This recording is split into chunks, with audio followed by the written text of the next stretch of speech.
अस्सलाम वालेकुम, खुशामदीद, सुबह खैर और बहुत बहुत ईद मुबारक तमाम ही K21 न्यूज़ देखने वालों को। प्रोग्राम है गुड मॉर्निंग कराची और मैं हूं आपका मेज़बान मोहम्मद यासिर।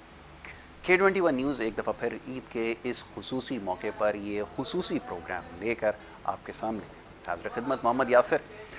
और जनाब ईद का मौका है, वैसे तो अमूमन प्रोग्राम्स में अपने बात करते हैं मुख्तलिफ़ मसाइल के हवाले से, ख़ास तौर पे जो शहर कराची के मसाइल हैं, क्योंकि मसाइल इतने ज़्यादा हैं, ज़्यादा ज़ेर बहस आते हैं। और जनाब बहुत सारे आपके पैगामात मौसूल होते हैं और कोशिश यही होती है कि मसाइल के ऊपर ज़्यादा से ज़्यादा गुफ्तगू की जाए, लेकिन क्योंकि आज ईद का मौका है तो ईद के हवाले से प्रोग्राम में ख़ास तौर पर गुफ्तगू होगी।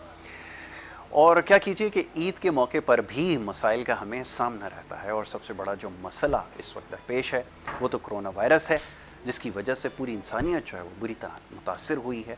बड़ी ईद के मौके पर एक और बड़ा अहम मसला है जो हमेशा सर उठाता है, और वो सफाई का मसला है। वैसे ही हमारे यहाँ सेहत और सफाई के मसाइल इतने ज़्यादा हैं, इसके ऊपर मुख्तलिफ़ औकात में प्रोग्राम्स में गुफ्तगू होती है, लेकिन बड़ी ईद के ऊपर ख़ास तौर पर शहर कराची में एक बहुत बड़ा मसला जो अलाइशों को ठिकाने लगाने का है, हमेशा से एक मसला बना रहा है। और इसकी जो ज़्यादा ज़िम्मेदारी है वो हम सब के ऊपर आयद होती है। यकीनन हुकूमतों की कहीं ना कहीं ज़िम्मेदारी ज़रूर है कि वो सफाई का ख्याल रखें, इंतज़ामात करें, लेकिन उससे ज़्यादा ज़िम्मेदारी हम पर आयद होती है, और ये बात बार बार दोहराई जाती है।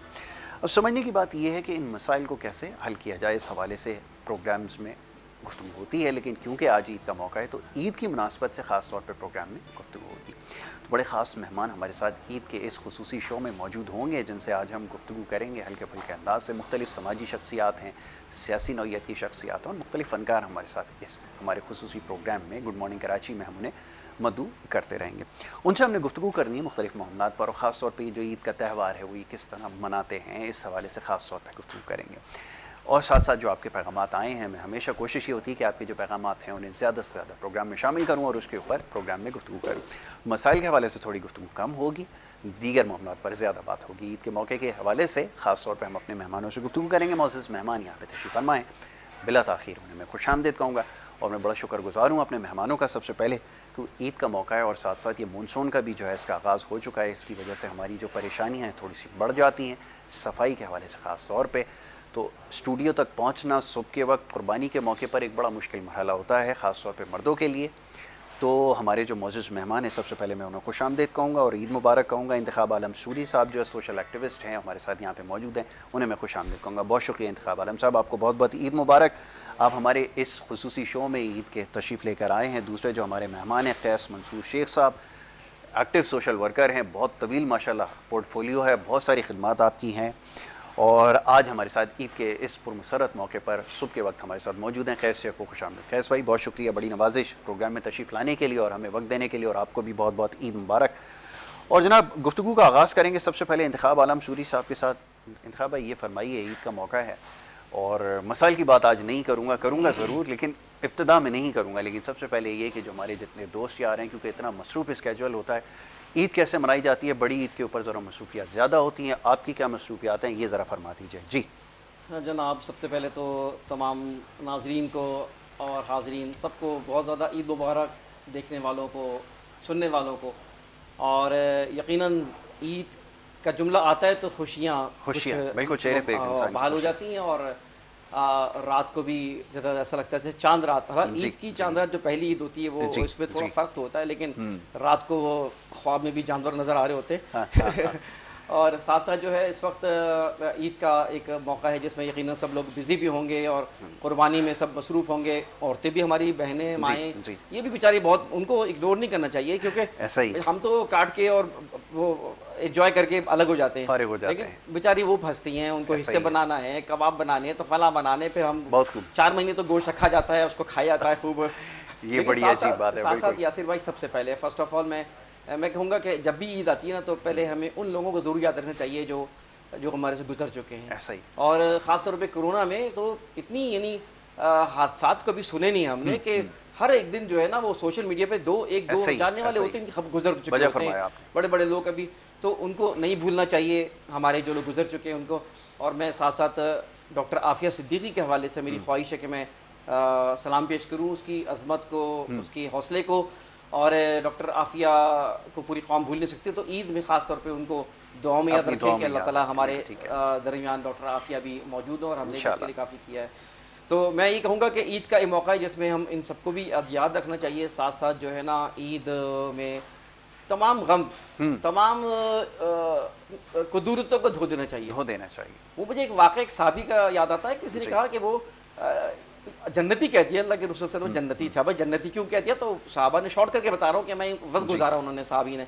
तो गुज़ारा यार कोई सब में वही चीज़ है, सारे मामलात तो क्या वजह क्या है? बहुत खूब। तो मालूम चला उन्होंने आखिर बताया कि मेरी आदत है कि मैं रात को लोगों को माफ़ करके सोता हूँ। सुभान अल्लाह। हमारे यहाँ माफ़ करने का रिवाज नहीं है। बिल्कुल ऐसा ही ठीक है। है जी। और घर हमारे यहाँ एक ख़ानदान तो एक नेमत है हुँ, और उस नेमत को हम ज़ाया करते हैं। हुँ, हुँ, एक वजह तो ये कि सोशल जो हमारे कांटेक्ट बढ़ गए हैं, जो मोबाइल से जो करीब तो दूर हो गए, दूर करीब आ गए, ये एक बड़ा बिल्कुल ऐसा, अलमिया है। बिल्कुल देखिए ऐसा। घर में 4-4 6-6 लोग होते हैं, लेकिन सब अपने मोबाइल में मसरूफ़ होते हैं। हुँ, लेकिन कम से कम ईद के मौके पे इंजॉय कर रहे हैं, एक दूसरे के साथ इश्तराक करें।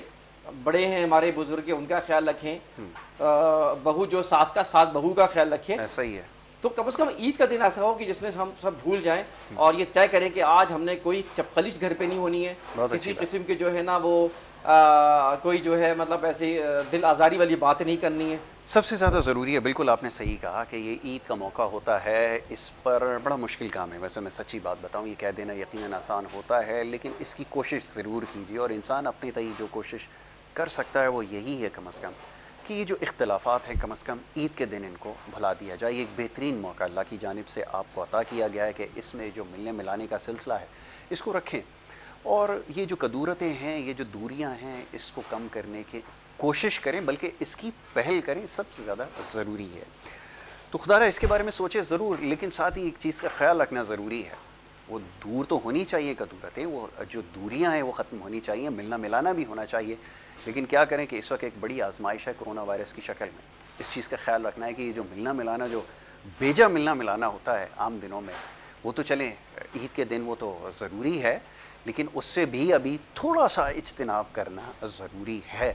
और अगर बेहतर ये होगा कि अगर वैक्सीनेशन का अमल अगर मुकम्मल करवा लिया जाता या करवा लिया गया है, तो फिर वो मिलना मिलाना भी जो है वो बनता है और ज़रूर मिलना मिलाना कीजिए। कैस मंसूर से कैस भाई, ये फरमाइए, आपका तो दिन रात मसरूफ़ अमल हैं इंसानियत की खिदमत में, जो कि बड़ी एक मुझे चीज़ जो है बड़ी मोटिवेट करती है जब मैं देखता हूँ अपने दोस्तों को, और ख़ास तौर पे आप जैसे दोस्तों को जो सुबह से लेकर शाम तक लोगों की खिदमत में मसरूफ़ अमल रहते हैं, चाहे बारिश का मौका हो, चाहे जनाब कोरोना वायरस हो या और किसी किस्म का कोई इम्तिहान हो, लोगों के साथ साथ खड़े में कैसा महसूस होता है? और ईद की खुशियाँ क्या इस दफ़ा भी उन्हीं लोगों के दरमियान मना रहे हैं, इरादा रखते हैं?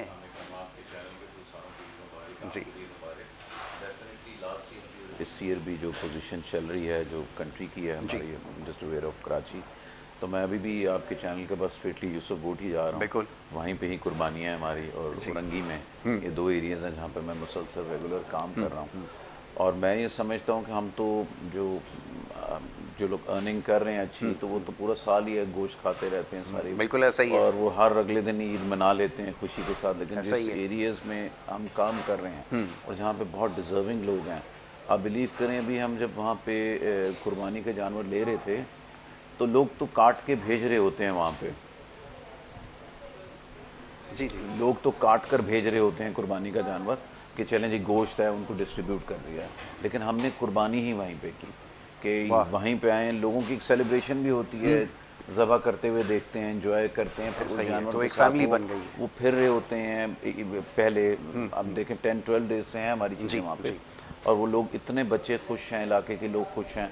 उनकी खुशी होती क्या थी कि जिस दिन ईद हो रही है तो NGOs ये लोग सिर्फ कटा हुआ गोश्त भिजवा देते थे और उनके लिए कुछ नहीं था। लेकिन इस दफ़ा हमने एक बहुत बड़ी एक्टिविटी करवाते रहे इनसे, और फिर मेहंदियाँ हमने डिस्ट्रीब्यूट की, माशाल्लाह। फिर जूसेस, कुकीज़, भी घर की चीज़ें इसलिए छोटी छोटी थी कि ईद के जो मॉर्निंग में लोगों ने जो सर्विंग करनी होती है वो उनको मिल जाए। ज़बरदस्त। तो इनके साथ सेलिब्रेट करने में जो खुशी है, और फिर मैं 5-6 ईयर से बाहर ईद कर रहा होता हूँ। कभी मैं सिंध चला जाता हूँ, कभी बदीन, दादू, इस एरिए में नमाज़ पढ़ी, कुर्बानी घर पे की, वहाँ चला गया। अभी भी जैसे यहाँ पे गोट पे रहूँगा और औरंगी में जाऊँगा, फिर मेरा दादू का है और बदीन का है। इस दफ़ा भी 2nd और 3rd डे वहीं पे सेलिब्रेट करना है। ठीक है। क्योंकि पूरा साल जब वहाँ पे काम करते हैं ना, तो they really wanted to meet, कि जी हम उनसे मिलें, क्योंकि ये एक दिन का काम नहीं है। उनकी रिक्वायरमेंट्स, उनकी खुशियों के लिए आपने पूरा साल ही ईद की खुशियाँ उनको देते रहना। बिल्कुल ठीक है। आप देखें बाज़ दफ़ा स्कूल के स्टूडेंट्स हैं, उनके पास जूते नहीं हैं, तो आप वो दे के उनको ईद की तरह खुशी दे सकते हैं। बैग्स दे दें, कोई भी चीज़, ग्रॉसरीज भेजते रहें। तो जो अब I am very much addicted कि मैं उनके बगैर अब ना रह सकता हूँ ना उनके बगैर को एंजॉय कर सकता हूँ। बहुत खूब। और मैं डेली, मेरा रूट होता है, अगर मैं वहाँ नहीं जा रहा यूसुफगढ़ तो औरंगी नहीं जा रहा। तो अभी मैं यहाँ से 2-3 दिन पहले मेरा शाह फैसल में बड़ा अच्छा रूट था, टूर था।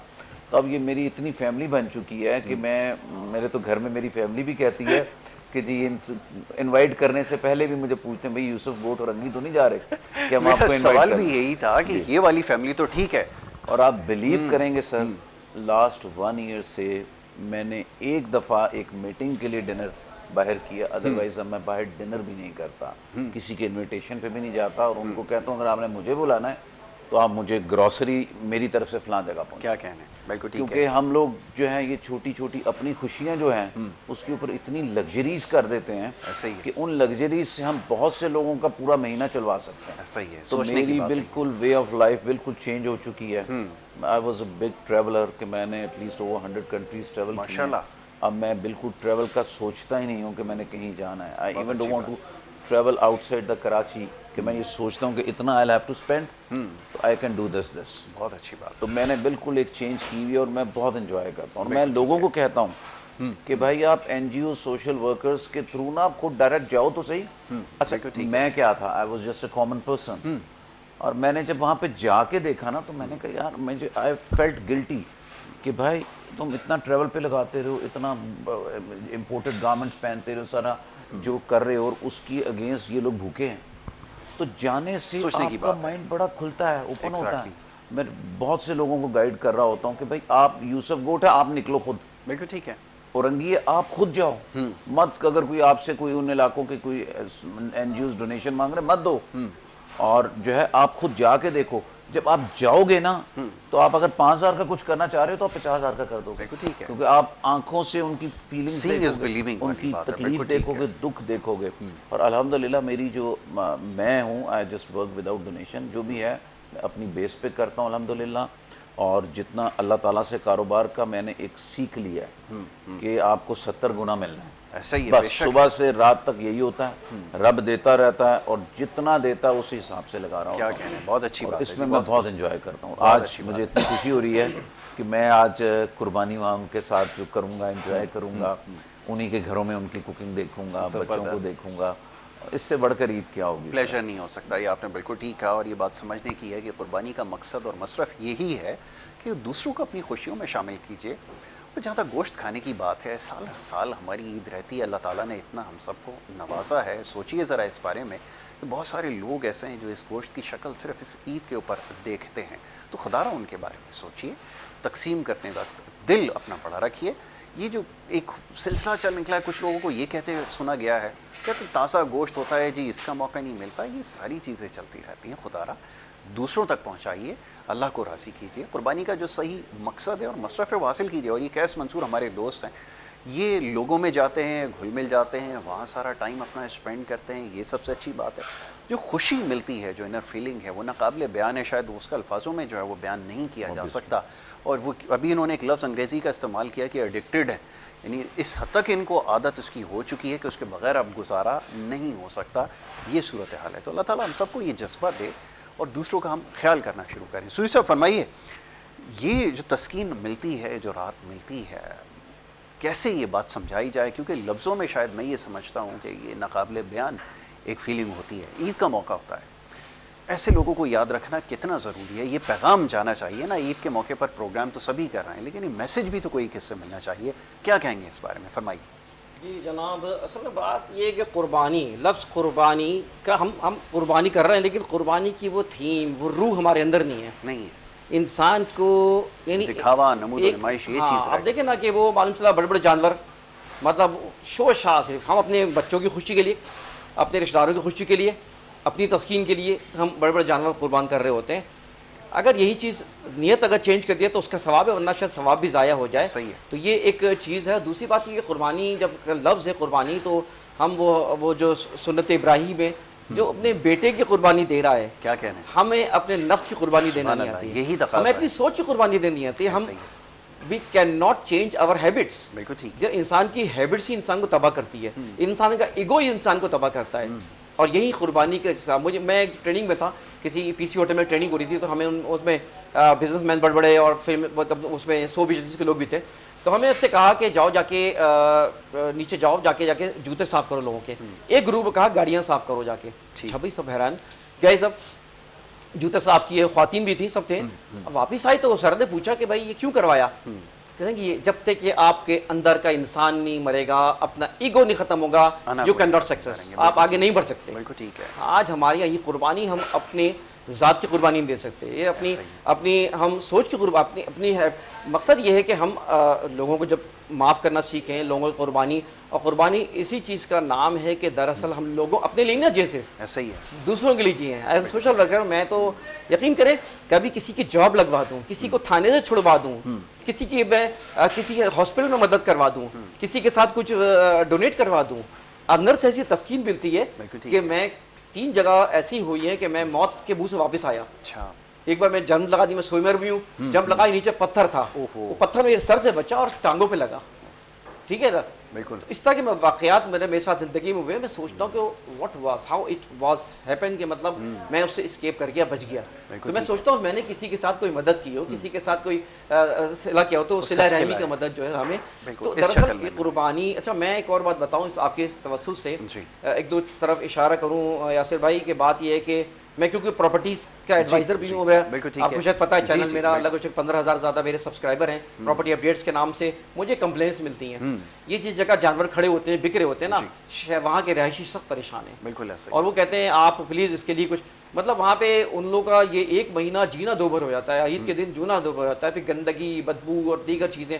साथ साथ मैं ये भी कहूँगा कि गवर्नमेंट को इस बात पर सोचना चाहिए कि हम लोग जो कुर्बानियाँ कर रहे हैं ना, घर घर कुर्बानियाँ, खून, गंदगी, इसको इट शुड चेंज, इसको थोड़ा सा कॉर्नर करें। बिल्कुल ठीक है। पॉकेट्स बनाएं, जिस तरह हमारी कुर्बानियाँ होती है ना, इस तरह कॉर्नर्स बनाए, घरों पे बाहर निकल के पाबंदियाँ लगाई जाए। अब इस वक्त सूरत हाल ये है कि एक घर में आप देखें कि 30-30 लोग रह रहे हैं। सीवरेज का जो सिस्टम है, गंदगी का जो निज़ाम है, जो हमारी गवर्नमेंट उस पर नाअहली उसकी साबित होती है, वहाँ पे ये चीज़ होनी चाहिए कि जगह जगह कुर्बानियाँ करना ना, इसको रोकना चाहिए। ये बिल्कुल ठीक है, ये आपने बिल्कुल ठीक कहा कि इसकी इस वक्त अशद ज़रूरत है। खुदारा सफाई का ख्याल रखा जाए इस ईद पर, इसके ऊपर बहुत ज़्यादा जोर दिया जाता है। और इसमें पहल किसको करनी है? पहल करनी है हमें खुद।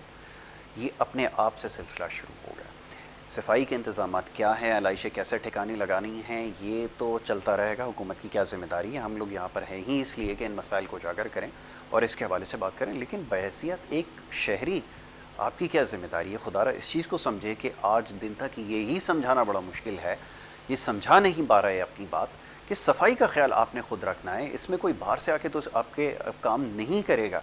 ये कैस मंसूर से भी कुछ देर पहले भी हम बात कर रहे थे कि ये एक बड़ा मसला होता है कि बारिश का पानी जब आया तो फिर ये कि अपने मदद आपके तहत लोगों ने काम किया तो वो जगह साफ़ हुई। कैसे मुमकिन हुआ? ये तो बताइए, आपने कौन सी स्टेट मशीनरी को अपने साथ इंगेज किया, क्या हुआ, ये ज़रा चाहूँगा मैं सुनने वालों को। फर्स्ट डे जब बारिश बड़ी तूफानी हुई तो आपको याद है कि लास्ट ईयर यूसुफ गोड, ये सरजानी बिल्कुल डूब गया था, खास तौर पे यूसुफ गोड। और फिर वहाँ पे NGOs 1-2 दिन आए, पॉलिटिशियंस भाग गए, उन्होंने से फ़ोटो सेशन किया, उसके बाद वहाँ से बिल्कुल गायब हो गए वो लोग। अभी भी बहुत सी जगहों के ऊपर जैसे एक प्लॉट के साथ होता है, पानी ही निकाला ना, उन्होंने कवर अप किया। तो मैं लास्ट अगस्त से वहाँ पर रेगुलर जा रहा हूँ, वर्क कर रहा हूँ, और बहुत सी गलियां मैंने बनाई, सेवरेज का काम करवाया। फिर मैंने प्रोटेस्ट किया 25 मार्च में, पहली दफ़ा यूसुफ गोड की आवाम बाहर निकली, उनसे मैसेज कन्वे करवाया कि इस दफ़ा बारिश से पहले आप सेवरेज इन नालों का काम करवा लें।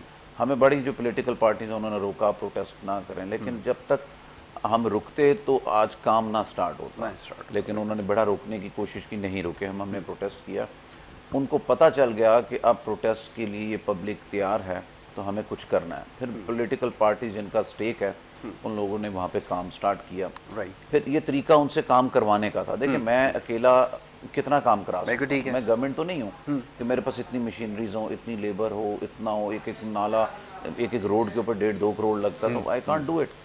तो मैंने एक वे से इनसे काम करवाना था। अल्हम्दुलिल्लाह उसमें विनर हुए हम। गवर्नमेंट और जो स्टेक होल्डर्स हैं उन्होंने काम स्टार्ट किया। अब जब बारिश हुई, कोई वहाँ पे कोई वे नहीं था कि बारिश से पहले की तैयारी क्या करनी बिल्कुल ठीक है। इन्होंने उन्हीं नालों की खुदाई की हुई थी और खुदाई का मट्टी बाहर थी, उससे सैलाब आने का खतरा था जी। कि पानी रुक जाता वहाँ पे, पानी फिर जब रुकता तो अंदर फैल जाता पूरे एरिया बिल्कुल में। ठीक है।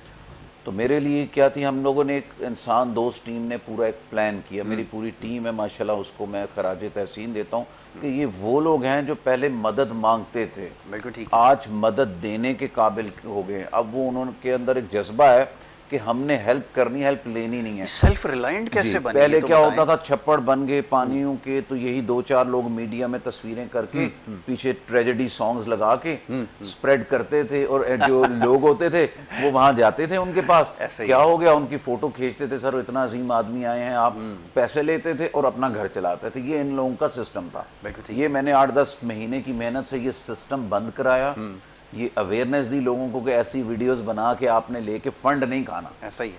फिर जब इस दफ़ा बारिश हुई तो मैंने, मेरी टीम ने जो प्लान किया तो अल्हम्दुलिल्लाह वो प्लान बड़ा हिट हुआ कि हमने सेम डे में 30 से 40 स्वीपर बुक किए हुए थे, और वो भी डंडा जो लेके नहीं वो मेन जी, होल्स में जी, डालते हैं, जी। क्योंकि देखें मशीनरी आने में टाइम था, पानी की मूवमेंट चलवानी थी। बिल्कुल ठीक है। हमने सब हॉटस्पॉट्स के ऊपर की पहले वर्किंग की थी। जैसी बारिश हुई कोई पॉलिटिकल पार्टी नहीं थी, कोई गवर्नमेंट का वहाँ नामो निशान नहीं था, हमने दबा के गटरों को साफ करवाया। उसी एक ही दफ़ा बेसिकली स्ट्रॉन्ग बारिश हुई जी जी।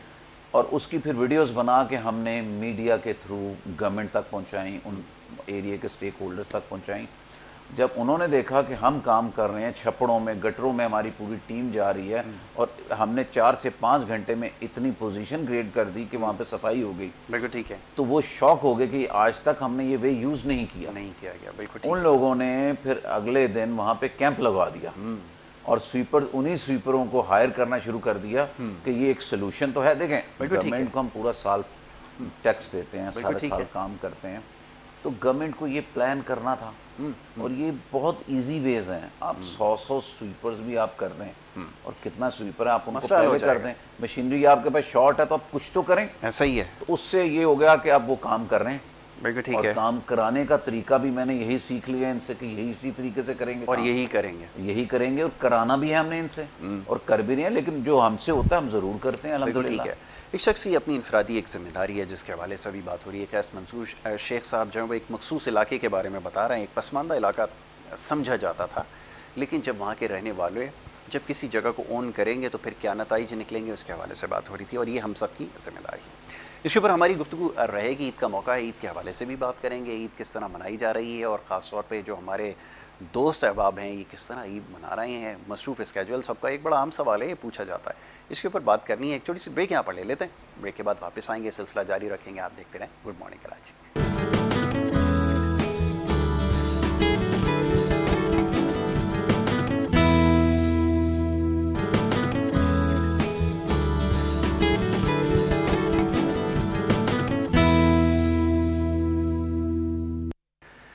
प्रोग्राम में आपको एक दफ़ा फिर खुशामदीद कहेंगे। ईद का मौका है और ईद के हवाले से प्रोग्राम में गुफ्तगू होनी चाहिए। ब्रेक पे जाने से पहले जी कुछ बात हो रही थी कि जो बड़ी ईद पर हमारी जो ज़िम्मेदारी है उसको कैसे पूरा किया जाए। बहरहाल हम सब पे ज़िम्मेदारी आयद होती है कि हमने अपने इर्द गिर्द अपने माहौल की सफाई का ख्याल रखना है। ख़ास तौर पर बड़ी ईद पर ये बार बार ये बात दोहरानी पड़ती है कि हमें अपने इर्द गिर्द का, अपने माहौल का बहुत ज़्यादा ख्याल रखना है, क्योंकि इस वक्त एक पूरी दुनिया वबा की लपेट में है, कोरोना वायरस की शक्ल में। उसके अलावा भी लातादाद ऐसे मसाइल हैं जिनका हमें सामना है, और वजह यही है कि हमने अपने इर्द गिर्द सफाई का ख़ास तौर पे ख्याल नहीं रखा, तो ये हम पे सबसे ज़्यादा जिम्मेदारी आयद होती है। बहरहाल इस हवाले से हमारी गुफ्तगू हुई है प्रोग्राम में, और बड़े ख़ास मेहमान आज ईद के मौके पर हमारे साथ मौजूद हैं, और उनसे हमारी ये गुफ्तगू जारी है कि वो अपनी ईद कैसे मनाते हैं। हमारे मौजूद मेहमानों में एक और हमारे मेहमान हैं, उनका इजाफ़ा हुआ है। मुनीबा सऊद आपका नाम है, फ्लोरिस्ट हैं और आर्टिस्ट हैं। बेसिकली मैं इनको आर्टिस्ट गर्दानता हूँ, बल्कि मैं क्या, जो भी उनको जानता है, और एक आर्टिस्ट का काम जो है वो उसकी पहचान होता है। ये जो काम करती हैं वो बड़ा स्पेशल काम है, शायद ज़्यादा लोग इससे वाकिफ़ ना हो। सबसे पहले तो मुनीबा को मैं खुशामदीद कहूँगा। मुनीबा बहुत बहुत शुक्रिया प्रोग्राम में हमें वक्त देने के लिए, ईद के इस ख़ास मौके पर हमारे साथ शरीक होने के लिए। आपको ईद की बहुत बहुत मुबारकबाद। मुनीबा सबसे पहले तो काम बड़ा इंटरेस्टिंग है और बड़ा डेलिकेट किस्म का काम है। ज़रा इसके बारे में पहले ज़रा बताएं ना कि ये फूलों के साथ काम करना, तैयार करना, आई विश कि यहाँ पर होते तो मैं ज़रा लोगों को दिखा भी देता, लेकिन चलें नेक्स्ट टाइम वो भी दिखा देंगे। काम कैसा है ये और क्या है ये, इसके बारे में ज़रा देखने वालों को पता चले। जी। फ्लावर्स जब सबसे पहले तो फ्लावर्स का नाम आता है जहन में तो सब यही होता है कि किसको नहीं पसंद। हाँ, ये बड़ा आपने बिल्कुल, कौन ऐसा शख्स होगा जिसको फूलों बच्चे से से लगा लेके बूढ़े तक किसी का मूड फ्रेश करना हो तो सबसे पहले फ्लावर्स वाह जी, रिप्रेजेंट किया जाता बहुत है। अच्छी बात, फ्लावर्स, ऐसा ही है। केक्स, बाकी सब चीज़ें तो आई गेस टेम्परेरी हैं। ऐसा ही है। तो बचपन से शौक था मुझे फ्लावर्स। बिल्कुल ठीक है। छोटी थी तो नानी के घर जाती थी, वहाँ गार्डन था तो फूल तोड़ना और ख़ास करके गुलाब। तो वाह। किसी तरह मेरा ये था कि मैं प्रिजर्व कर लूँ, कैसे प्रिजर्व करूँ बिल्कुल उसको? ठीक है। उस वक्त इंटरनेट भी नहीं था, अब इंटरनेट को तो अब शुरू हुआ है, 5-6 ठीक है। सालों में ज़्यादा इनका इसका रुझान बढ़ा है। तो मैं ट्राई करती रहती थी किस तरह मैं पेपर से फ्लावर्स बनाऊँ, फिर टिश्यू पेपर पे आई, फिर पॉलीथीन बैग से मैंने बनाए। वाह। उसके बाद फिर कहते हैं ना कि जब आपका एक इंटरेस्ट होता है, एक मोहब्बत होती है, ये मैंने अपना Passion था एक। बर्ड था मेरे अंदर एक कि क्या करना है कि बस ये फ्लावर्स मेरे अंदर एक कुछ निकल कर आए इसके अंदर बिल्कुल ठीक है। देन मैंने इंटरनेशनल एक ट्रिप किया, वहाँ गई तो मैंने मार्केट में बहुत अजीब से वो देखी मटेरियल कहलाता है, फोमेरान कहलाता जी है। जी। मैंने वो परचेज़ किया। ठीक मैंने है। कहा इससे मैं बना के देखती हूँ। मैंने मल्टीपल एक्सपेरिमेंट किया और मैं उस पर सक्सेसफुल हो गई। ज़बरदस्त। और फिर मैं जब उसको एक फॉर्म दिया फ्लावर्स को तो लोगों ने कहा ये तो बिल्कुल नेचुरल लग रहा है। बिल्कुल ठीक है। और बस वहीं से मेरा सारा स्टार्ट हुआ और जो बचपन का था ना किस तरह से प्रिजर्व करना है वो फाइनली एक मेरा ड्रीम था वो एंड बिल्कुल how come the passion became your profession, ये कैसे हुआ, ये ज़रा बताएं। स्टोरी है। लेकिन जब मैंने स्टार्ट किया था तो बहुत मुझे ज़रा बैशिंग हुई, फूलों से क्या करोगी। क्या करोगी। तो बिल्कुल ठीक है। जब मैंने बिल्कुल अपने अर्ली टाइम्स में मैंने एजुकेटर्स में जॉब किया, वो so young arts coordinator because I am Asian award winner as well. माशाल्लाह। 2003 में मैंने एशियन अवार्ड लिया था तो मुझे बहुत अर्ली एज में लाइक आई वाज अंडर 18 और मैं अपॉइंट हुई थी। जी। तो उस वक्त जो है ना कहना चाहिए कि मुझे बस था फ्लावर्स बहुत फेमस थी फ्लावर्स को लेके। तो मैंने अपने स्टूडेंट्स के लिए फ्लावर टॉपर्स बनाए थे उनकी पेंसिल पे लगाने के लिए जी। और उनकी एग्जीबिशन में वो काफ़ी ज़्यादा सेल हुई। तो वहाँ से मुझे आइडिया आया कि मैं इसको बिजनेस क्यों नहीं बनाती। Why not. बिल्कुल तो ठीक है। पेंसिल टॉपर से फिर वो हाथों के कॉर्साज पे आए, फिर वो वाह। हेड क्राउन्स पे आए, फिर इयररिंग्स पे आए, फिर अक्सर सिग्नल्स पे हम देखते हैं कि वो फ्रेश फ्लावर्स के गजरे हैं, इनकी ज्वेलरी है। मैंने कहा इसको ट्राई करते हैं, मैंने उसको रेप्लिकेट करना शुरू किया रियल ज़बरदस्त। फ्लावर्स और माशाल्लाह से अब एक मेरा पूरा बन गया। फैंटास्टिक, बहुत अच्छी बात है जी। और ये बात मुनीबा की बिल्कुल ठीक है कि कौन ऐसा शख्स होगा जिससे फूलों से जिसको लगाव नहीं होगा, लेकिन मैं थोड़ा सा कैस भाई इसमें एहतियात बरतता हूँ कि फूल तोड़े ना जाएं, वो जिस जगह लगे हुए उस जगह ज़्यादा अच्छे लगते हैं, लेकिन ये आर्टिफिशियल फूल तैयार करना ये बड़ा कम ये बड़ा एक आम सवाल है, पहले तोड़ शादी के होगी या लगेंगे ना नहीं सर। ये सोचना पड़ेगा ना जी। जी। उसकी रिप्लेसमेंट है ना, आर्टिफिशियल है तो फिर क्या आर्टिफिशियल है ज़रूरत तो ज़रूरत नहीं। अच्छा ये बड़ा अच्छा हुआ कि ये जो आर्टिफिशियल है आजकल इसका बड़ा ट्रेंड चल निकला है, मैं देख रहा हूँ, और ऑनलाइन बिजनेसेस बहुत ज़्यादा फ्लरिश हो रहे हैं आजकल, मैं देख रहा हूँ बड़ा अच्छा काम लोग कर रहे हैं। Muneeba is one of them, और आजकल बड़ा नाम भी इनका है और मुख्तलिफ आप प्रोग्राम्स में इनको देखते भी हैं, और वो यहाँ पर अगर होते ना तो ज़्यादा अच्छा होता। लेकिन मैं इंशाल्लाह एक प्रोग्राम ज़रूर इसके ऊपर करूँगा और दिखाऊंगा कि ये आर्ट एक्चुअली है क्या, लोगों को बड़ा फैसिनेट करता है। बिल्कुल देखना चाहिए। जी कैस भाई, ये तो बताएं हमारे यहाँ शहर के अंदर जो सबसे ज़्यादा कमी नज़र आती है ना, मैं लाहौर जाता हूँ जब, तो मुझे सबसे अच्छी चीज़ जो अपील करती है वो जगह जगह आपको फूल नज़र आते हैं। आपके शहर में ये बड़ा मसला है कि आज तक आप गटर का पानी, सीवरेज का पानी निकालने में लगे हुए हैं, फूलों की बड़ी कमी हो गई, ये कैसे दूर किया जाए, ये फरमाइए। सर आप बिलीव करें कि अगर पीटीआई और पीपीपी मिल जाए ना एक साल के लिए भी, ये सारे मसले हल हो ये कैसे नॉर्थ अगर पोल आप- और साउथ पोल एक कैसे हो नहीं, सकता है। बहरहाल मेरा जहाँ तक ख्याल है जो प्रेजेंट सिंध गवर्नमेंट है ना, दे आर जस्ट डूइंग, काम कर रहे हैं अभी। ठीक है। आप सपोज करें गिजरी ब्रिज से भी उतरें, आपको ये जो आप मिस कर रहे हैं ना फ्लावर्स को, आपको बहुत ग्रीनरी मिलेगी। अच्छा। इवन इन्होंने यूरोप की तरह ही ना पोल्स में भी हैंगिंग्स लगा दी हैं। आप सीएम हाउस से सुल्तानाबाद की तरफ मैं चले देखता जाएं, हूँ रोजाना, बिल्कुल। अब काम ये कर रहे हैं, और आप देख लें इस वक्त सारे ग्रीनरी के पीछे हो गए हैं, फॉरेस्ट बना रहे हैं, समझ में आ गई है इसकी समझ इम्पोर्टेंस। आ गई है इन्हें, और ये कर रहे हैं। अब इन्हें करना भी, फिर आप देखें ना ठीक है। इलेक्शन टाइम भी आ रहा है, तो ये अब जो आप मिस करें ना, अब आपको मिल जाएगा। आई थिंक चलिए कोशिश करते हैं। आपने इसके ऊपर क्या काम किया ये भी मैं इनसे पूछता हूँ ना। ज़रा एक छोटी सी ब्रेक मुझे यहाँ पर लेनी होगी, एक ब्रेक लेकर वापस आएंगे और ये गुफ्तगू हमारी जारी रहेगी। आप देखते रहें गुड मॉर्निंग कराची।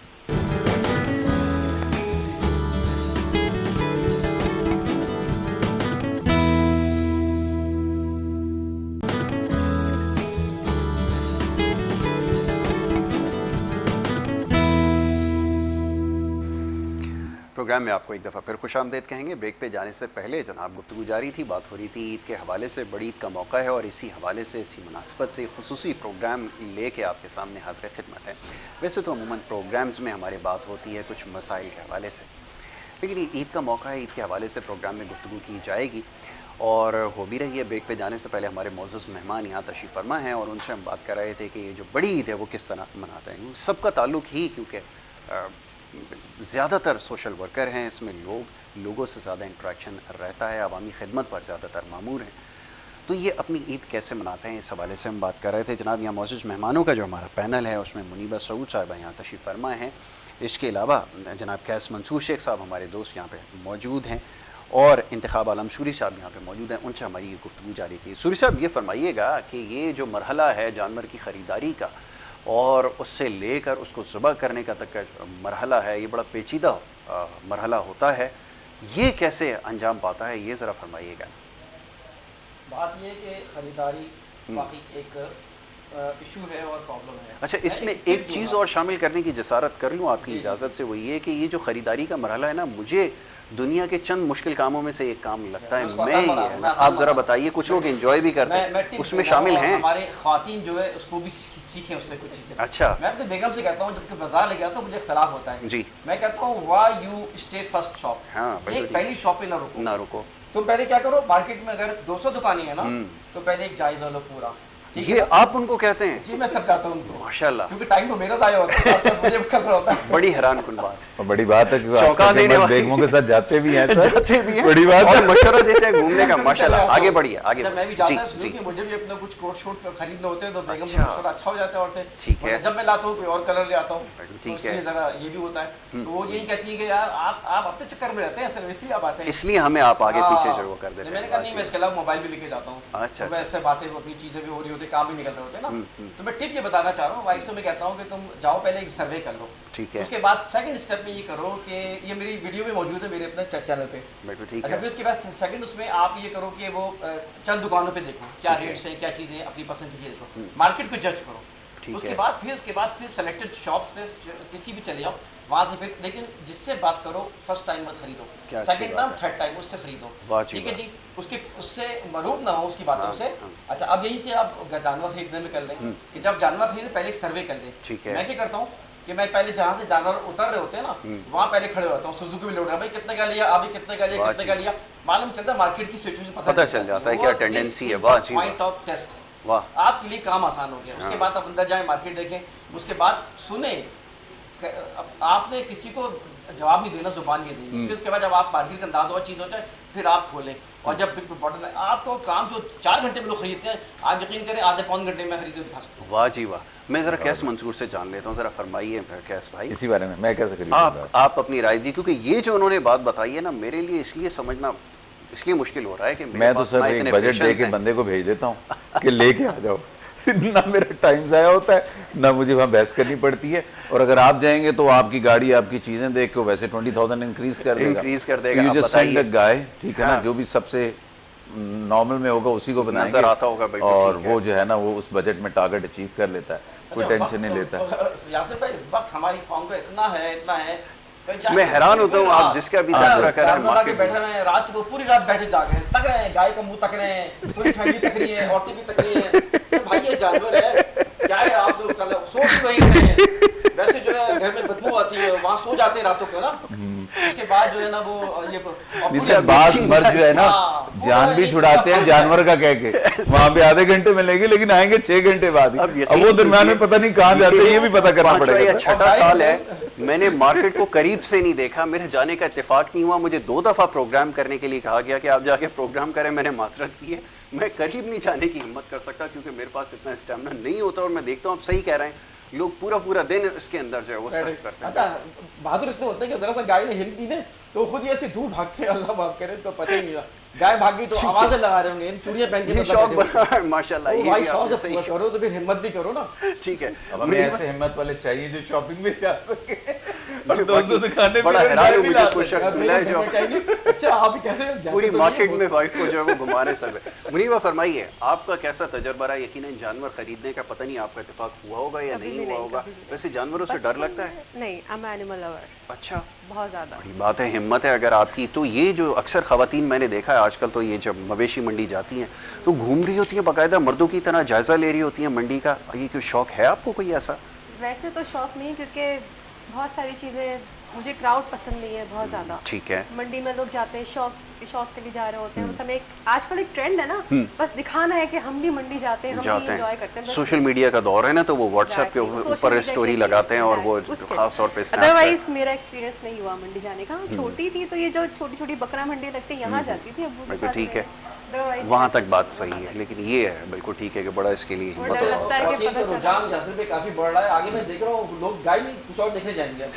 रुझान किस तरह बढ़ रहा है, फैमिली जा रही है, औरतें जा रही हैं, औरतें जा रही हैं। बड़े जानवर घरों के जी, बाहर ना जी। प्लॉट्स पे लगाए होते हैं। हाँ, हाँ। तो वो फीमेल्स फैमिलीज वहाँ देखने वो जारी होती हैं। बिल्कुल सही है कि ठीक है, वो भी एक वो बन गया फेस्टिवल है, ठीक है। कहीं ना कहीं स्ट्रीट पे एक जगह किसी ने बड़े बड़े जानवर जी जी, तो वो स्ट्रीट इधर उधर के एरिया वाले लोग मंडी की जगह ना फीमेल वहीं जाके देखते हैं। ज़्यादा देख रहे होते हैं, बच्चों को ज़्यादा फैसिनेट करती है ये चीज़। Also of the publicity है। आपने किसी अपने स्कूल के सामने फला स्कूल के पहले अपने स्कूल पे नहीं गया कभी? जी, जी, एक जी, बार बता रहा जी। हूँ, बड़ा जानवर खड़ा कर दिया और दुनिया देख रही है, पहले बिल्कुल किराए पे ठीक लेकर आए है। हो। कुर्बानी का तो फिर वो जो मकसद है वो फौत हो जाता है। इस चीज़ को समझने की ज़रूरत है। बहरहाल जी, ये गुफ्तगू जारी रहेगी।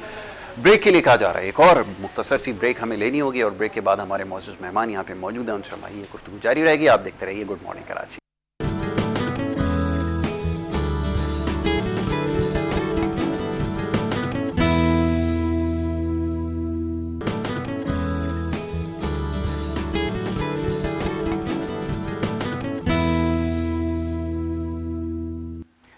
प्रोग्राम में आपको एक दफ़ा फिर खुशामदीद कहेंगे। ब्रेक पे जाने से पहले गुफ्तगू जारी थी और बात हो रही थी जनाब बड़ी ईद के हवाले से। मौजूद मेहमान यहाँ हमारे साथ तशरीफ़ फरमा थे और उनसे हम बात कर रहे थे कि ईद कैसे मना रहे हैं। और क्योंकि लाइफ आजकल बहुत ज़्यादा बिज़ी हो गई है, स्केजुअल सबका बड़ा टफ़ है और इस दौर में वक्त निकालना एक बड़ा मुश्किल काम है। और बसा औक़ात ऐसा होता है कि ईद के मौके पर भी लोगों को जो है वो टाइम नहीं मिलता कि वो ये मिलना मिलाना कर सकें या फिर ईद को जो है वो सही तरह से उसका मज़ा उठा सकें। बहरहाल तो जनाब इस हवाले से बात कर रहे थे और मेहमान, क्योंकि ईद का दिन है, आना जाना लगा हुआ है, मुख्तलिफ मेहमान यहाँ पर हमारे साथ नशिस्त में मौजूद होंगे। ये खुसूसी प्रोग्राम हम आपके लिए लेकर आए। ब्रेक पे जाने से पहले बड़ी ख़ास मेहमान हमारे साथ यहाँ पे मौजूद थी और उनसे हमारी गुफ्तगू जारी थी, मुनीबा सऊद से। और आप फ्लोरिस्ट हैं, आर्टिस्ट हैं, बड़ा खूबसूरत काम करती हैं, ख़ास तौर पे फूलों के हवाले से। ये फूल बनाना, हर तरह के फूल तैयार करती हैं और बड़े खूबसूरत जो है वो डिज़ाइंस आपने जो है वो तरतीब दिए हैं। वो इस वक्त तो मेरे पास नहीं है, लेकिन इंशाल्लाह आगे आने वाले प्रोग्राम के अंदर किसी वक्त मौका मिला तो आपको ज़रूर दिखाऊंगा कि आर्ट एक्चुअली है कैसा। मुनीबा से हमारी गुफ्तगू जारी थी। मुनीबा, ये तो आपने बताया कि आपको शौक़ किस तरह हुआ, यकीनन इंस्पिरेशन फूलों को देखकर ये दिल में आया कि इसको जो है खुद से बनाया जाए, ये तमाम चीज़ें इस तरफ लेकर आई हैं। अच्छा, अब ये बताइए कि ये रिस्पॉन्स कैसा मिलता है? सबसे पहले ये भी समझना ज़रूरी है कि हमें रिस्पॉन्स कैसा मिलता है, जिनको हम ये फूल देते हैं वो कैसा फ़ील करते हैं, उनको क्या फ़ीडबैक देते हैं, उनको कैसा महसूस होता है, ये बताइए। अच्छा, स्टार्टिंग में थोड़ा सा एक बैकग्राउंड देती हूँ। जब मैंने स्टार्ट में काम किया तो लोगों को इस सच इसके ऊपर इतना अट्रैक्शन हुआ नहीं कि फ्लावर है, हर जगह मिलते हैं, इसमें ऐसी क्या ख़ास बात है। तो मैंने थोड़ा सा ना इसके अंदर एक कहते हैं ना चार्म इंक्लूड किया। मैंने इसमें चार्म इंक्लूड किया कि आप फ्रेश फ्लावर्स लेते हो, ठीक है, वो कितनी देर के लिए फ्रेश रहते हैं? 1 घंटा 2 घंटा, मैक्सिमम 6 घंटे, उसके बाद क्या होता है? तो मैंने फिर कहते हैं ना कि कंपेयर करके दिखाया कि ये आपके रियल फ्लावर्स हैं और ये मेरे आर्टिफिशियल फ्लावर्स हैं। दिखने में दोनों सेम है, तो ऑब्वियसली आप जब एक इवेंट में जाते हो या अगर आप उसको कैरी करते हो, स्पेशली सोशल मीडिया का दौर है तो आपको पिक्चर्स ऑब्वियसली कैप्चर करनी है, तो आप रियल फ्लावर्स प्रेफर करोगे या आप आर्टिफिशियल फ्लावर्स प्रेफर करोगे? ठीक है। तो जब मैंने कंपैरिजन करके बताया और जब मैंने इसकी लाइफ के बारे में बताया कि इसका लाइफ स्पेन कितना है, तो मुझे अच्छा रिस्पॉन्स मिलने लगा। बिल्कुल ठीक है। अब वो लोग ये कहते हैं कि हमारी मेहंदी है, हमारी माइयों है, इवेंट है, तो जब जाते हैं उस वक्त ऑब्वियसली पिक्चर्स नहीं होती, तो जितनी देर में फोटोग्राफर उनकी पिक्चर लेता है या जितने खूबसूरत खूबसूरत वो जो गजरे बनाते हैं, जो भी फ्लावर जो वेयर कर रहे होते हैं, वो गिरना शुरू हो जाते हैं, वो ख़राब होना शुरू हो जाते हैं। तो अब लोगों का जो है ना वो काफ़ी इंक्लिनेशन हो गया है कि हम आर्टिफिशियल की तरफ जाएं और ख़ास करके जो रियल लुक जी। तो अब मैं देख रही हूँ कि इसको काफ़ी अच्छा है। सवाल ये पैदा होता है कि ये तो बड़ा डेलिकेट किस्म का काम है, बहुत टाइम टेकिंग इसका प्रोसेस होता होगा, बड़ी कॉन्सेंट्रेशन रिक्वायर्ड होगी, ये कैसे मुमकिन होता है? क्योंकि मैंने देखा है आप तो बहुत बड़ी तादाद में भी ये इनको बना कर देती हैं जो आपके ऑर्डर्स होते हैं, तो इसमें तो फिर महीनों लग जाते होंगे। जैसे ये देखकर ख्याल आता है कि अगर आप सिंगल हैंडेडली सारा काम करती हैं तो कैसे मुमकिन होता है, ये बताइए। फैमिली सपोर्ट की वजह से। जब फैमिली आपकी सपोर्टिव हो तो आप कुछ भी कर सकते हो। बिल्कुल ठीक है। ऑब्वियसली घर का काम करने का टाइम कब मिलता होगा? नहीं मिलता। नहीं तो मिलता। मेरी अम्मी हैंडल कर रही होती है, कहती है मुनीबा मैं तो मेरे तो सपोर्ट करती हूँ। मैं कहती हूँ सब बिग सपोर्ट कि आपकी मदर आपकी इतनी एटलीस्ट यहाँ टेंशन नहीं होती कि मुझे अभी खाना देखना है, मुझे चाय बनानी है। वो कभी कभी मुझे होता भी अम्मी काम करती है, लेकिन कहती चलो एटलीस्ट मेरी बच्ची जो है ना वो काम कर रही है, शी इज सेटल। तो मेकिंग का ये है कि जब बड़ा ऑर्डर होता है तो मैं इसमें 20 वर्किंग डेज का टाइम लेती हूँ। अच्छा। क्योंकि देखिए एक वर्थ होती है। बिल्कुल सही है। आर्टिफिशियल बने बनाए फ्लावर्स लेके भी हम काम चला सकते हैं, लेकिन मैं कहती हूँ उसमें मज़ा नहीं आता। वो वर्थ है आपकी, आप अपना टाइम लगा रहे हो, अपनी डेडिकेशन लगा रहे हो, इंटरेस्ट से बना रहे हो। फिर जब ये प्रोडक्ट रेडी होकर उनके पास जाता है ना तो उनकी खुशी अलग होती है। बिल्कुल ठीक है कि हमने सही जगह से ऑर्डर किया है, सही बड़ी मोटिवेशन मिलती है जब वो फीडबैक। और जब अच्छा पॉजिटिव रिस्पॉन्स आपको मिल जाए कि दे आर सेटिस्फाइड, तो समझो कि पूरी मेहनत हमारी वसूल हो जाती है। अच्छा, अब आर्टिस्ट का ये होता है, जैसे मैं पेंट करता था किसी ज़माने में, तो जब तक पेंट कर रहे हैं, लेकिन जब एकदम से दिल भर जाता था तो फिर काम छोड़ देते थे। फिर कोई काम नहीं, यानी कि अगर कोई कहे कि मेरे लिए अगर पेंट कर दो तो वो नहीं हो सकता।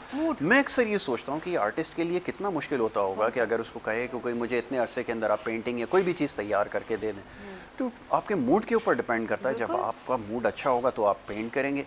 आपके काम में भी तो बिल्कुल यही चीज़ है, आप भी तो एक चीज़ पेंट करके दे रही हैं, बिल्कुल उसी तरह है। कैसे मेंटेन रखती हैं कंसंट्रेशन, किस तरह ये कंसिस्टेंटली डिलीवर करती हैं?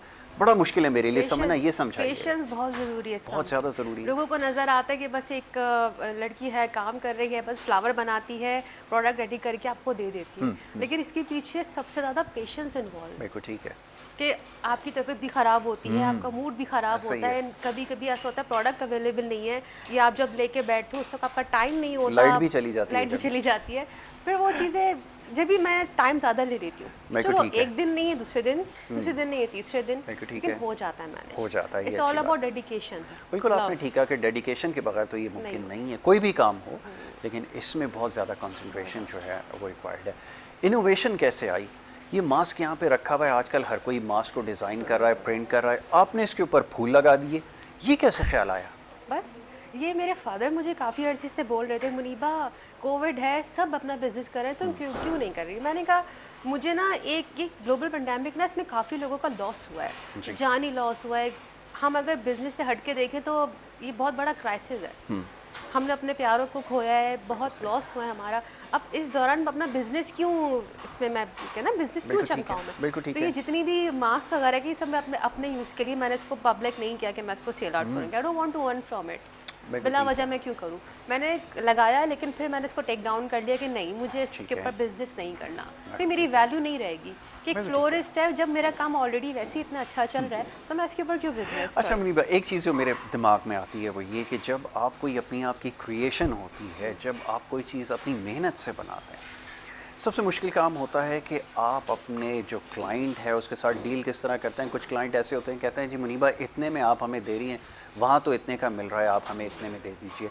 उस वक्त क्या फीलिंग होती है, ये ज़रा बताइएगा। कैसा फील होता है कि मेरी मेहनत, मेरी इतनी डेडिकेशन, मेरा इतना हार्ड वर्क, वो सब एक तरफ है और ये सिर्फ चंद पैसों के लिए मुझसे जो है वो बार्गेन कर रही है? बुरा भी लगता है, लेकिन समटाइम्स मैं इसको एज अ चैलेंज लेती हूँ। ठीक है, चैलेंज इस लिहाज से कि अगर आपको कोई चीज़ वहाँ मिल रही है, आपको सेम चीज़ वहाँ से मिल रही है, और वही सेम चीज़ अगर मैं आपको इस कॉस्ट पे दे दूँ, तो देयर मस्ट बी समथिंग, जी, कोई ना कोई तो वजह होगी। सेकेंडली, अगर वो इंसान जब उसको सस्ती चीज़ मिल रही है मेरे पास क्यों आया है एंड निगोशिएटिंग, तो मुझे वहाँ पता चल जाता है कि उसको मेरी वाली प्रोडक्ट चाहिए and he knows the value. बिल्कुल ठीक है। तो वहाँ मैं थोड़ा सा ना पॉजिटिव हो जाती हूँ, बजाय ये कि मैं उनको ये बोलूँ गुस्से में कि चले आप जाए वहाँ से ले लें। अक्सर करते हैं कि आप वहाँ से ले लेना, सस्ता मिल रहा है। मैं कहती हूँ आप वहाँ से भी परचेज कर लें, फिर आप मेरे पास ये स्किल डेवलप हो चुके हैं कि किस तरह डील करना है क्लाइंट को, क्योंकि ये बड़ा मुश्किल होता है एक आर्टिस्ट के लिए एटलीस्ट कि उसके कोई पैसों की बात ना करे, वरना ज़्यादातर लोग अमूमन होता यही है कि वो पैसों की बात करते हैं कि जी आप इतने पैसे ले रहे हैं, वहाँ तो इतने का मिल जाता है या हमें तो इतने में मिल जाता है। बड़ी तकलीफ़देह चीज़ होती है और मेरे लिए जो मुझे जैसा शख्स है उसके लिए तो बड़ा मुश्किल हो अगर वो ये काम करे। तो आपको बड़े सुन के हैरत हुई है कि आप इसको पेशेंटली देख भी लेती हैं। कभी कभी कस्टमर ऐसे होते हैं, वो ये कहते हैं कि हमारा बजट इतना है, हमें सेम चीज़ चाहिए, तो मैं थोड़ा कन्विंस कर लेती हूँ, देखिए सेम चीज़ नहीं मिलेगी क्योंकि ठीक है, एक्सपेंसिव है, उसके बाद में मेहनत लग रही है। हाँ, मैं आपको बेहतरीन चीज़ दूंगी आपके बजट के अंदर, ज़बरदस्त है। तो वहाँ मेरा क्लाइंट जो है ना वो ग्रिप हो जाता है। ठीक है, अब मुझे पे लास्ट ये बताइए कि ईद कैसे गुजरती है, क्योंकि सारा टाइम इसमें चला जाता है और ईद पे तो यकीनन ऑर्डर्स बहुत सारे होते होंगे, तो ये कैसे मुमकिन होता है कि जनाब टाइम मैनेज किया जाए, क्योंकि बड़ी ईद पे तो ख़ास तौर पे टाइम देना ज़रूरी होता है, कैसे मैनेज होता है? मुश्किल हो जाता है बहुत ज़्यादा। एंड मोमेंट पे जब कस्टमर आते हैं कि हमें चीज़ चाहिए, तो मैं उनको ऑब्वियसली नो करना पड़ता है कि पॉसिबल नहीं है। कि अभी रिसेंटली हुआ है कि एक ही मेरी कस्टमर, उसने कहा प्लीज़ मुनीबा, मैंने सिर्फ आपके गजरों के लिए जो ना वाइट ड्रेस बनाया, तो आप प्लीज़ मेरे लिए कर दें।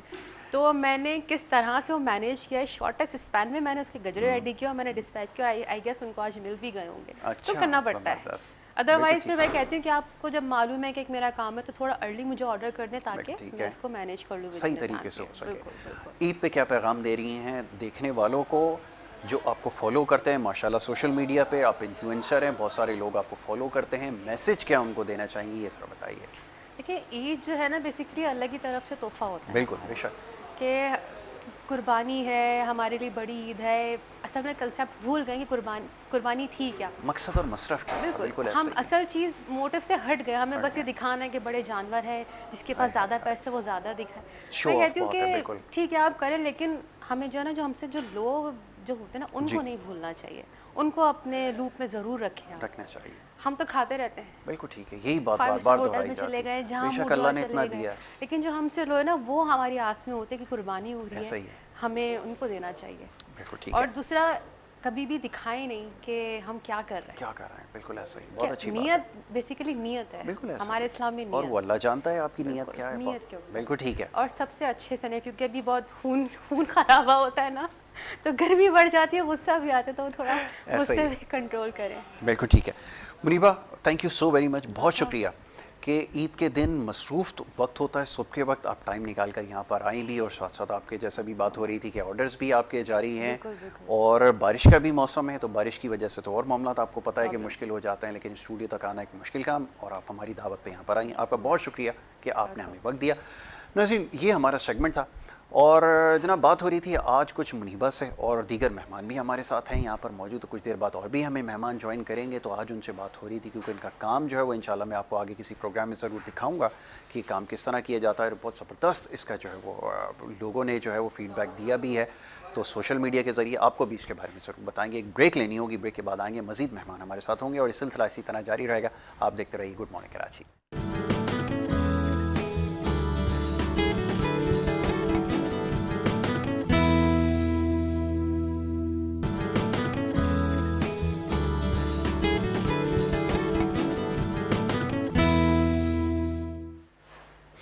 प्रोग्राम में आपको एक दफ़ा फिर खुश आमदीद कहेंगे। ईद का मौका है, स्पेशल प्रोग्राम आपके लिए लेकर आए हैं गुड मॉर्निंग कराची का, और हमारे साथ मुख्तलिफ मेहमान यहाँ पर हमारे साथ मौजूद हैं आज, और उनसे बात हो रही है ईद के हवाले से।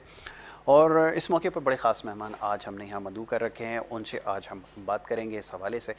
एक तो ईद के हवाले से गुफ्तगू होगी, और दूसरा ये कि जो हमारे मौजूद मेहमान हैं, आपका जो तारुफ़ है, आपका नाम सलमान बेग है, डायरेक्टर CEO हैं एज वाटर के।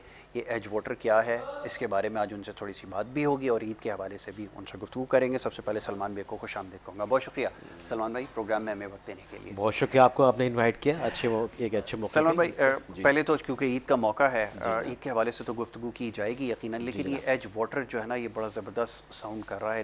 नाम से ही कुछ पता चलता है कि कुछ ऐसी चीज़ है जो पानी के बिल्कुल एज के ऊपर है, तो ये क्या चीज़ है, पहले इसके बारे में थोड़ा सा हमें बताएं। बेसिकली एक सोसाइटी है जो मिक्स यूज सोसाइटी है, हम इसमें रेजिडेंशियल, कमर्शियल और इंडस्ट्री जोन हम बनाएंगे इसमें। ये बेस्ड ग्वादर है अभी फिलहाल। ग्वादर के अंदर ग्वादर के अंदर एक नया स्टाइल है, लाइफ स्टाइल है, इंडस्ट्री जोन जो हम बनाने जा रहे हैं इंशाल्लाह। तो इसको लेते हुए हमने बहुत सारे आइडियाज़ थे, बहुत सारी बातें थी कि लोग ग्वादर कर रहे थे। मैंने भी पूरा 1 साल सर्वे किया, और अंत तक 1 साल की मेहनत के बाद मैं इस नतीजे पहुंचा कि वहाँ पे अच्छा इंडस्ट्री जोन बनाना चाहिए, एक सेफ सिक्योर इंडस्ट्री जोन, और साथ साथ और एक लाइफ स्टाइल चेंज को देखते हुए न्यू कमिंग की, तो एक अच्छी सोसाइटी बनाई जाए वहाँ पे, जिसको लोग मुझे उम्मीद है they will like this society. और हमारा जो टारगेट है वो सेंटर ऑफ ग्वादर है, बिल्कुल क्लोज एरिया में जो सिटी के पास है बेसिकली, जो जहाँ पे आप एक सबसे इन्वायरमेंट आपको बहुत अच्छा मिलेगा। मुश्किल से हार्डली 3 किलोमीटर के फासले पे हमारा बीच है, और सेम 3 किलोमीटर के फासले में हमारा जो इस प्रेजेंट एक्टिव जो एयरपोर्ट है वो करता है ये ब्रॉडवे की लोकेशन है और अरवान रोड जो फेमस वहाँ का रोड है जो सारी जगहों से लिंक करता है उसको भी टच करता है ये। तो it's a very ideal location for living standard. ठीक है, सवाल ये पैदा होता है वाई गवादर ही क्यों? कराची में इतने बड़े प्रोजेक्ट्स हो रहे हैं, इतनी लैंड अवेलेबल है, गवादर का ख्याल कैसे आया? क्या चीज़ है जो ज़्यादा अट्रैक्ट कर रही है? दुनिया में स्विचिंग होती है कि आपको स्पेस कहाँ मिलता है। Yes, peaceful wonderful space. आपको पता है ग्वादर की जो लोकेशन है वो एक ऐसी सेंट्रल लोकेशन है एशिया के लिए। एक तो हमारा सी पैक बन रहा है वहाँ पे, ठीक है, दुनिया टारगेट की, दुनिया की आंखें ग्वादर के ऊपर, और ग्वादर जो है आने वाली एक यूनिक सिटी बनने चाहिए। ठीक है। और आपका जब आपका बिजनेस हब होगा तो आपको रेजिडेंशियल एरिया चाहिए, आपको इंडस्ट्रियल एरिया चाहिए, आपको वेयर हाउसेज एरिया चाहिए और कमर्शियल एरिया चाहिए। तो हमने इसलिए ग्वादर को पास 3 फेजेस में रखा है। एक हमारा रेजिडेंशियल फेज है जो हम इमीडिएट करने जा रहे हैं इंशाल्लाह इसी साल में, और दूसरा हमारा है कमर्शियल, राइट, तो वो भी साथ साथ जब इसमें हम उसको लॉन्च करेंगे साथ साथ। और तीसरा है क्या, industrial zone. Industrial zone, small industry वहाँ मेन रिक्वायरमेंट होगी। बिल्कुल ठीक है। हम लोग हाफ एकड़ के प्लॉट या इससे 2-3 एकड़ सब एज पर रिक्वायरमेंट्स हम इसकी इंडस्ट्री जोन। टोटल लैंड कितना एक्वायर्ड किया ये जरा बताएं। अभी फिलहाल हमारे पास संजय मिक्स अराउंड 120 एकड़्स हैं जो हमने अभी तक किए, और हमारा इसके 2 फेजेस में हमने इसको करना है। तो हमारा एक फेज जो होगा अभी मेरे ख्याल से अराउंड 90 समथिंग होगा, और दूसरा जो 120 के साथ हमने एक और स्पेस उसमें एक्वायर किया वहाँ पे जो तकरीबन 60 और 60 प्लस होगा। तो हमें 90 एकड़ के हम सोच रहे हैं इस टाइम फिलहाल, क्योंकि ज़मीन वहाँ जिस एरिया में हम है is a very posh very expensive area. अच्छा, तो हमें उसको वहाँ एक्वायर करने में काफ़ी टाइम लग रहा है ज़मीन को। तो हमारा 2 फेजेस हम सोचे कि उसमें 2 फेजेस का है जो अराउंड 200-180 एकड़ के हवाले से हमारा होगा, लेकिन हमारा इसका थाउजेंड्स में है। ये सिर्फ 200-180 एकड़ नहीं है। बिल्कुल ठीक है। जिस तरह से हमें मार्केट से रिटर्न मिलता जाएगा उसी तरह हम इसको एक्सपेंड करते जाएंगे। और इसमें हम इंशाल्लाह बहुत अच्छी ग्रीन बेल्ट देंगे, पार्क्स देंगे, आपके कम्युनिटी हॉल बनाएंगे, स्कूल बनाएंगे, मॉस्क बनाएंगे। तो इंशाल्लाह ताला इसको आप प्रैक्टिकली देखेंगे हमारी जगह को विद इन इंशाल्लाह 3-4 मंथ्स के आप वहाँ पे साइट पे काम चलता हुआ देखेंगे। ठीक है। लोगों ने प्रोजेक्ट किए वहाँ पे 10-10, 15-15 साल से किसी ने वहाँ पे 1 इंच काम नहीं किया। बिल्कुल ठीक है। तो हमारा यही है कि इंशाल्लाह ताला अगले 1-2 महीने में हम अपनी वेबसाइट पे इसकी बाकायदा इसकी ग्राउंड वर्क पे काम दिखाएंगे आपको। अच्छा, ग्राउंड पे हम जैसे कि बाउंड्री वॉल करेंगे, प्रोजेक्शन होगी, फिर हम कुछ कंस्ट्रक्शन में इसके मेन इंटरेस्ट बनाएंगे, मेन रोड बनाएंगे। तो हमारा काम है कि इसी साल इस पे फिजिकल काम करना है। बिल्कुल ठीक है। बेसिक इंफ्रास्ट्रक्चर आपको नजर आएगा। बिल्कुल ठीक है। ट्रस्ट डेफिशिएंट बहुत ज़्यादा ग्वादर के अंदर। बिल्कुल। जितनी 101 सोसाइटी वहाँ पे, मैंने नहीं देखा कि वहाँ पे सिवाय 2, 3 या 4 सोसाइटीज़ के जिन्होंने 15 साल पहले माल बेचा है वो काम आप कर रहे हैं। अच्छा, उसकी एक वजह ये है कि उसमें बड़ी लीगल इम्प्लिकेशंस भी बहुत सारी हैं। इस वजह से भी लोग थोड़ा सा भी ये सवाल करते हैं इन्वेस्ट करने से पहले कि यार कोई ऐसा तो नहीं है जैसे कराची के अंदर होता है, कुछ सोसाइटीज़ के अंदर फाइलिंग का एक इशू आ जाता है, वो डबलिंग हो जाती है और बहुत सारी चीज़ें। इसके अंदर क्या एज वाटर की प्लेटफॉर्म के पर आप ऐसा कुछ नहीं सुनेंगे कभी ज़िंदगी में इंशाल्लाह। ठीक है। हम लोगों का नाम ही ट्रस्ट है। ट्रस्ट हम ठीक है बेचेंगे तो हमें कुछ मिलेगा। बिल्कुल ठीक है। हम अपना ट्रस्ट को कभी भी डाउन नहीं जान देंगे, कभी भी 1% जान देंगे। और हम जो भी प्लॉट बेचेंगे वो GDA ग्वादर लैंड डिपार्टमेंट से हम उसको अलॉटीज का पेपर लिख दे देंगे, ताकि वो जो हमारे जितने प्लॉट्स हैं पर्टिकुलर प्लॉट्स हैं तो अलॉटमेंट लेटर पे प्लॉट नंबर आपको अलॉट हो जाएगा विद इन सेकंड इंस्टॉलमेंट या थर्ड इंस्टॉलमेंट पे। ताकि फर्स्ट तो एक बिजिंग होती है आपकी, तो सेकंड इंस्टॉलमेंट आपकी श्योर हो जाता है, क्लाइंट कंफर्म हो जाता है। थर्ड इंस्टॉलमेंट वही होती है कि आपको क्लाइंट का पक्का पता होता है कि he is going to continue.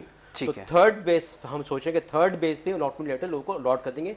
बाकी रेस्ट उनकी 7 इंस्टॉलमेंट या 8 इंस्टॉलमेंट बचेंगी तो उसको हम फर्दर इसको कंटिन्यू करेंगे। लेकिन अलॉटमेंट लेटर हम थर्ड तक हम कोशिश करें। एज अ कंपनी मैं CEO कंपनी का, तो मैं अपनी चेयरमैन से मिलके, हमारे चेयरमैन निज़ार अली साहब हैं और हमारे साथ डायरेक्टर हैं अकबर अली मोमिन साहब और हमारे साथ शमसुद्दीन करीम मोमिन साहब हैं। ये हम हमारी 4 लोगों की इनिशिएट है और इनका ऑलरेडी एक ग्रुप है न्यू डायमंड के हिसाब से नाम से, जो ह्यूस्टन बेस्ड है बेसिकली। तो मैंने ये बड़ी कोशिश के बाद मैं फॉरेन इन्वेस्टमेंट पाकिस्तान में लेके आया हूँ और मेरा प्रोग्राम है कि इस ग्रुप के साथ मिलके हम आगे बहुत बड़ा काम करें। इनिशियल कोई भी चीज़ देखिए छोटे से स्टार्ट होता है, ट्रस्ट दिलाने के लिए एक छोटा सा होता है। मैं भी एक पार्टनर भी हूँ एंड एज अ CEO भी कंपनी का, मैं इसको रन कर रहा हूँ कंपनी को। तो मुझे इनको ट्रस्ट दिलाने में कि स्टार्ट आप इस तरह से करें, इस तरह से करें, फिर हमारा कराची बेस भी बहुत बड़ा प्रोग्राम है, हम कराची बेस भी काम करेंगे, हाईवे पे भी ज़मीनें ली हुई हैं, उस पर भी हम अच्छी कमर्शियल सोसाइटी लेके आएंगे। और फिर इंशाल्लाह नेक्स्ट स्टेप पे हम इस्लामाबाद जाएंगे, लाहौर जाएंगे। ठीक बट हमने कहा कि एक इनिशिएट लेते हैं, कहाँ से कहीं से, तो ग्वादर इज़ अ मेन। हो सकता है हम 10 साल ग्वादर से ना निकल सकें, क्योंकि हमारे ग्वादर में जिस तरह से ये सीपेक आप अगले 2 साल के बाद 2023 में आप ग्वादर का जो एयरपोर्ट है, जो largest airport of the Asia, मैं समझता हूँ वो शायद दुनिया का ही शायद लार्जेस्ट होगा, कि उसमें 3 फेजेस बन रहे हैं इसके, कार्गो भी बन रहा है इसका, और एनी फ्लाइट्स ऑफ दुनिया की कोई भी है सबसे बड़ी फ्लाइट भी वहाँ पर लैंड कर सकती हैं, और फिर वो इसको 3-4 उस पर फेजेस में बना रहे हैं इसको। बिल्कुल ठीक है। तो 2023 में इंशाअल्लाह फुली ऑपरेशन होगा। हमारा पोर्ट भी इंशाअल्लाह अगले 2023 में फुली ऑपरेशन होगा, फंक्शन होगा। आप जैसे कि उसमें आपने सुना है कि काफ़ी दुनिया की कंट्रीज में इंसेट कर रही हैं, चाइना इज़ मेन प्लेयर है, बिल्कुल। और उसके साथ साथ आपके ईरान भी इसमें पार्टिसिपेट कर रहा है, इंशाअल्लाह अफगानिस्तान भी हमें रूट्स मिल रहे हैं इसके, रशिया हमारे साथ आ रहा है, सऊदीया ने कमिट की हुई है बहुत बड़ी हमारे साथ, इंशाअल्लाह दूसरी यूएई ने भी पार्टिसिपेट करने की हमें ऑफर्स किए हैं। तो इंशाअल्लाह इसका देखते हुए कि हमारी ये हाउसिंग स्कीम, हाउसिंग की बहुत ज़्यादा ज़रूरत पड़ेगी वहाँ पे, सोसाइटीज़ की या गैदर कम्युनिटी की जो जिससे बनती हैं, और सेफ सिटीज़ बनती हैं, तो हाउसिंग इज़ मेन। फिर साथ इंडस्ट्री जोन आपके स्मॉल मीडियम वेयर हाउसेस, तो और commercial hotels, residential apartments, residential buildings, तो ये ऑफिस की बहुत डिमांड है। हमें ऑफिस के लिए भी एक तकरीबन एक बिल्कुल मेन जो इसका पोर्ट के पास ही हमने एक प्लॉट लिया है, कमर्शियल प्लॉट लिया है, जो हमारा 2 एकड़ का है। तो उसको भी इंशाल्लाह ताला वेरी सून उसको मिक्स यूज़ में हम लॉन्च करेंगे, उसमें अपार्टमेंट और सेकंड फेज़ में हम उसमें ऑफिस बिल्डिंग भी प्रोवाइड करेंगे, और कमर्शियल भी है, क्योंकि ग्राउंड पे भी आपको रिक्वायरमेंट होगी, तो वो भी हम वहाँ पे प्रोवाइड करेंगे। ठीक है। 10,000 उसका प्लॉट है तकरीबन, तो quite enough for first phase के ऊपर कमर्शियल बनाने के लिए इंशाल्लाह। टारगेट मार्केट क्या है? क्या ओवरसीज़ को अट्रैक्ट करने की कोशिश कर रहे हैं, या लोकल्स को ज़्यादा वो करने की कोशिश है? मैं कोशिश करूँगा कि हमारी ये जो प्रोजेक्ट्स हैं इसमें ओवरसीज़ को ज़्यादा लेके आए। ठीक है। क्योंकि देखिए लोकल हमारा बेस है, लोकल हमारा फोकस है, ओवरसीज़ हमारा टारगेट है। बिल्कुल ठीक है। कि जब तक हमारा पूरी मिक्स हमारी कम्युनिटी नहीं आएगी, हमारे मुल्क में इन्वेस्टमेंट नहीं आएगी, हमें इन्वेस्टमेंट की ज़रूरत है पाकिस्तान। बिल्कुल ठीक है। तो मेरा फोकस है कि इसको इंशाअल्लाह वेरी सून में सितंबर या अगस्त में हम सितंबर के मेरे ख्याल से फर्स्ट सेकंड वीक में हम एक इंशाल्लाह शुगरलैंड में एक ऑफिस बनाने जा रहे हैं इसका। तो एक हमारा ऑफिस होगा, तो उसमें हम वहाँ से लॉन्चिंग करेंगे, ओपनिंग हम कोशिश करेंगे कि शुगरलैंड में करें। अच्छा, वहाँ पे करने की है, ताकि ज़्यादा जो है वो ज़्यादा overseas को अट्रैक्टिव हो, attract कि किया हमारी डिमांड वहाँ पे बहुत है। पाकिस्तानी में जो कम्युनिटी वहाँ रहती है हमारी, तो उन्होंने मुझे स्पेशली इन्वाइट किया कि आप इसको करें, तो पहला आप प्रोजेक्ट करने जा रहे हैं, तो इसको आप शुगरलैंड ह्यूस्टन से स्टार्ट करें। ठीक है। तो वो इंशाअल्लाह हमारा होगा। फिर कराची में भी इसका एक हमारा ऑफिस है, जो बुखारी कमर्शियल हमारा डिफरेंस में बनाया है इसका ऑफिस, तो वो हमारा बेसिक ऑफिस है। और उसको सेकंड जो हमारा जो ऑफिस है इंशाअल्लाह ताला, वो हमारा ब्रांच ऑफिस बनेगा ह्यूस्टन में, शुगरलैंड में इंशाअल्लाह। ठीक है। अच्छा, अब सलमान भाई, क्योंकि प्रोग्राम का सेगमेंट जो है वो हमारा टाइम हमें इजाज़त नहीं दे रहा कि मज़ीद इसके ऊपर बात की जा सके, बड़ा इंटरेस्टिंग साउंड कर रहा है। कोशिश ये करेंगे इंशाल्लाह इसके ऊपर एक तफसीली प्रोग्राम रखें मज़ीद, और उस पर आपसे जो मज़ीद बात होगी कि प्रोजेक्ट में और क्या इसके साइलेंट फीचर्स हैं, और क्या कुछ हो सकता है, और आने वाले वक्त में क्योंकि लैंड बड़ी ज़बरदस्त है, और जैसा भी आपने बताया बड़ी अपॉर्चुनिटीज़ जो हैं वो अनफोल्ड हो रही हैं बड़ी तेज़ी से। तो ये मेरे ख्याल में सबसे ज़्यादा ऐसी जगह होगी जो सबसे ज़्यादा बिज़नेस के पॉइंट ऑफ व्यू से भी लुक्रेटिव होगी, और ज़्यादा जो है लोगों को अट्रैक्ट भी ये करेगी। तो होपफुली इसके ऊपर जो वो करेंगे। लास्ट में अगर कोई मैसेज देना चाहें तो ज़रूर दीजिए। मैं मैसेज सबको ये दूंगा कि बिलीव करें पाकिस्तान पे, और जो हमारा ये ग्वादर सिटी जो बन रहा है आज, देखें कराची के हालात जो हैं, मैं कहूँगा लोगों से कि लोगों को मार्केट करना चाहिए। आप नई सिटी है, इसको ऊपर लेके आएँ, डिस्कवर करें। बिल्कुल, पाकिस्तान का इस टाइम मेन टारगेट है, हमें एक नई सिटी की ज़रूरत थी, और 6 आवर्स की ड्राइव के ऊपर जब एयरपोर्ट बन जाएगी तो 40 मिनट की फ़्लाइट होगी मेरे हाथ से, और इसमें इतना डिस्टेंस नहीं है कि आपको अगर कोई मीटिंग अटेंड करनी है सपोज करें, आपने सिर्फ आधा घंटा डिस्टेंस से कराची एयरपोर्ट और वापस आ जाना, वहाँ से आप जाएँ 40 मिनट की फ़्लाइट लें, फिर आधे घंटे रखें, तो आप 3 घंटे में आप वापस आ सकते हैं कराची। तो ये, और फिर आपको वहाँ घर बनाना चाहिए। आपको जो कराची के हालात चल रहे हैं, जिसने आज कर लिया वो उसने पा लिया। मैंने अभी घर से यहाँ आया हूँ, मुझे फेज़ 8 कितनी दूर है जी, हार्डली मेरे ख्याल से डिस्टेंस लगता है, अगर वैसे किलोमीटर लें 14-15 किलोमीटर है। ऐसा ही मुझे 1.25 घंटा लग गया आने में, आने में। बिल्कुल ठीक तो है। आपको सिटीज को कंजेस्टेड बनाने के बजाय मार्केट करना ज़्यादा फिजिबल बिल्कुल है ठीक है, हमारे नए लिए। शहर आबाद करने और चाहिए। कराची, मैं नहीं कहूँगा कराची के लोगों को डिसाइड हो, लेकिन आपको टारगेट करना चाहिए, न्यू बिजनेस को कैच करना चाहिए, न्यू रेजिडेंट्स को कैच करना चाहिए। शहर दुनिया में लोग अपने आप को सिटी में स्पेंड नहीं करते, कंट्री में स्पेंड करते। बिल्कुल ठीक है। चलें सलमान भाई, thank you so very much, It's बहुत my शुक्रिया। pleasure, जी। अब जितने वक्त में आपने ये बात की, बहुत अच्छा साउंड कर रहा है। इंशाल्लाह इसके ऊपर अब हमें तफसीली देखना भी होगा और इंशाल्लाह इसके ऊपर बात भी करेंगे। आपका बड़ा शुक्रगुजार हूँ कि बहुत ईद के दिन शुक्रिया, जो आपने है, इनवाइट किया हमें है यहाँ अच्छी पर खुशी के मौके पे।